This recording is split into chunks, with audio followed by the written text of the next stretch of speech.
जय सिया राम। भव्य राम मंदिर के निर्माण के लिए भूमि पूजन होने ही वाला है। अब ये समय है कि हम अपनी पहचान जरा तरीके से करते रहें और लोगों को समझाते भी रहें। काशी का जो विश्वनाथ मंदिर है, जहाँ ज्ञान बापी मस्जिद बना हुआ है, जहाँ स्वयंभू शिवलिंग है, अब वो भी चर्चा में है।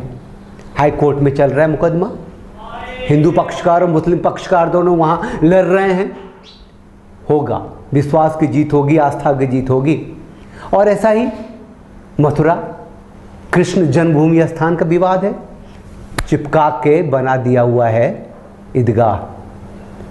तो आज जरा मथुरा चलते हैं, पूरा डिटेल जानते हैं कि ये कृष्ण जन्मभूमि स्थान की पहचान को किस तरीके से चुराया गया है और हमें आज किस तरीके से लड़ाई लड़नी है, अपनी पहचान को वापस लेना है। चलते हैं मथुरा, देखते हैं कृष्ण जन्मभूमि स्थान को कि क्या क्या साजिशें हुई हैं। मथुरा में शाही मस्जिद, ईदगाह और कृष्ण जन्म मंदिर साथ साथ दिखाई देता है। एक नज़र इतिहास पर डालते हैं। इतिहासकार राम सिंह शेखावत लिखते हैं, 1017-18 में महमूद गजनबी ने मथुरा के सभी मंदिर तुड़वा दिए थे। उसके लौटते ही मंदिरों का पुनर्निर्माण शुरू हो गया। दरअसल 1192 में पृथ्वीराज चौहान की पराजय के साथ भारत में मुसलमानी राज अस्थायी रूप से जम गया। उसके बाद जो मंदिरें तोड़ी गईं, वहाँ मस्जिदें, मकबरे बनवा दिए गए।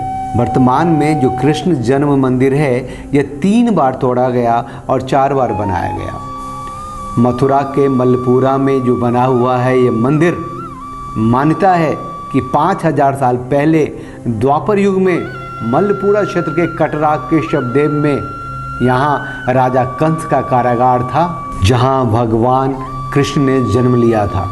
इतिहासकार डॉक्टर वासुदेव शरण अग्रवाल ने कटरा के शबदेव को ही कृष्ण जन्मभूमि माना है। वर्तमान में जो कृष्ण जन्म मंदिर है, उसे मेकशिफ्ट कृष्ण मंदिर मान सकते हैं। वास्तव में कृष्ण जन्म मंदिर, वो गर्भस्थान, वो कारागार के ऊपर तो ईदगाह बना हुआ है।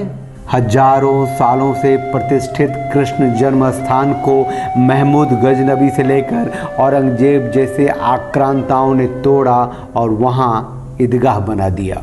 बहस चाहे जितना कर लें, कृष्ण जन्म स्थान पर किसी ने भी ईदगाह बनाया तो क्यों?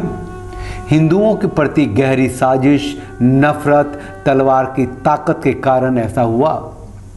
मान्यता के अनुसार कृष्ण जन्म के स्थान पर पहला मंदिर कृष्ण के परपोते वज्रनाभ ने अपने कुल देवता की स्मृति में बनाया था।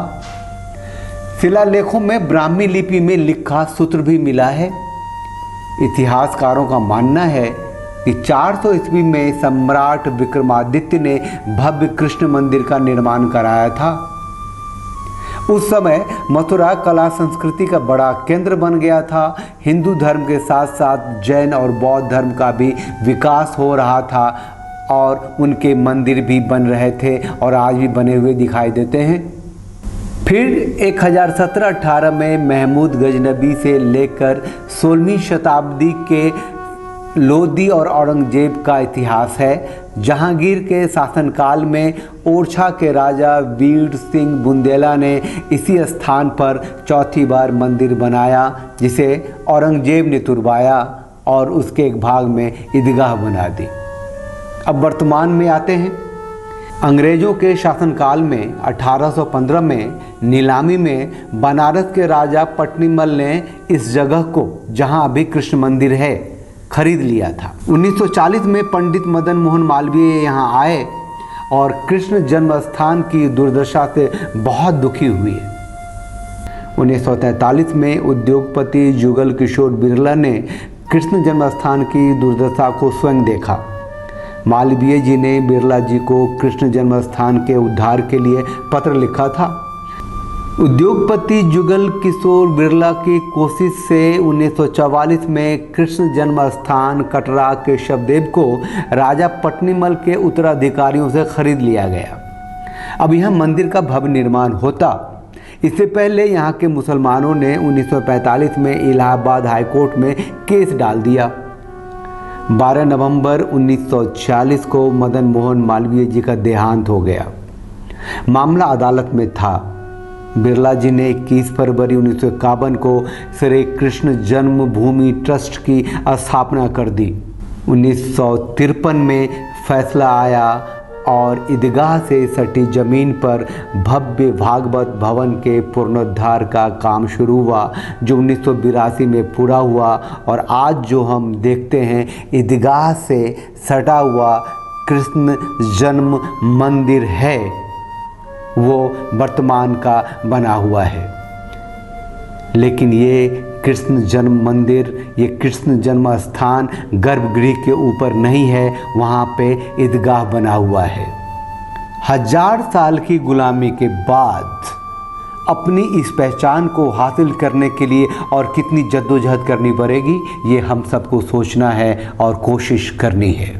इतना तो तय है कि ये देश हमारा जो है राम का है, कृष्ण का है, हिंदू जनमानस रीति रिवाज सभ्यता संस्कृति का है, हिंदू परंपरा का देश है और इसे बनाए रखना है।